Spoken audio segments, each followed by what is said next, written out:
the same question, to be or 58 to be.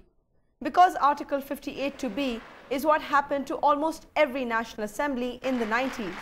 A total of 3 National Assemblies were dissolved using this controversial provision of the Constitution, every time within a space of 3 years.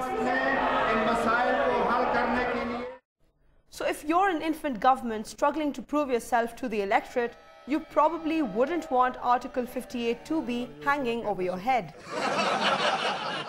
The original Article 58 of the Constitution was amended by a military dictator, General Zia-ul-Haq, in 1985. It gave the President the power to dismiss the National Assembly at his will. In 1997, Nawaz Sharif scrapped these powers through a constitutional amendment. Politicians said this amendment would protect against military rule, but they couldn't have been further from the truth. The military came back into power just 2 years later, and sure enough, the power was handed back to the President. Proponents of the clause insist that 58(2)(b is a cleaner way of dismissing an incompetent government. There was a need for a check and balance within the constitutional framework. Otherwise, there was this tendency of a third force coming into play, taking extra constitutional measures in the larger interest of the state. So is there any precedent to Article 58(2)(b? Not since the Government of India Act of 1935.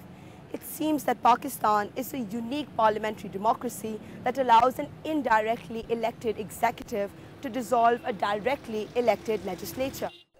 But 58(2)(b fans don't see a problem with this and say that law-abiding politicians won't either. I mean, why is anyone saying that we don't want 58(2)(b? In fact, I think the focus of the parliamentarians should be to conduct the government and to act strictly in accordance with the requirements of law. But constitutionalists say supporters of the clause are missing the point. Nowhere in the world does parliamentary democracy entitle a single individual to dismiss a parliament which has been elected by the people. This is beside the fact that the political parties who now want to get rid of 58(2)(b are the ones who, in a way, also benefited from it during the 90s.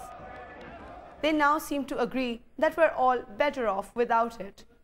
The fact is, within the framework of the 73 Constitution, a single man can't get rid of a sovereign parliament.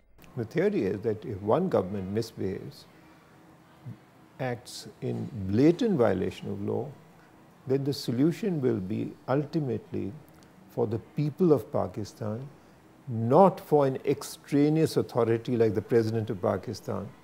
He should not be in a position to take a value judgment. The only consolation is that the President is supposed to get his decision okayed by the Supreme Court within 15 days. But the question now is, can the Supreme Court decide against a President? The members of the ruling party, the members of the opposition party, the presidency, all have an interest in trying to coordinate pressures. And for a court to function absolutely objectively is very difficult. There are rumors in Islamabad that the PPP and the PMLN may just make it to the 2/3 majority mark in the National Assembly.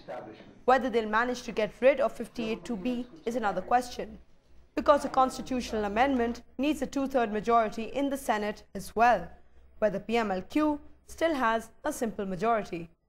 Iram Haider, Dawn News, Karachi.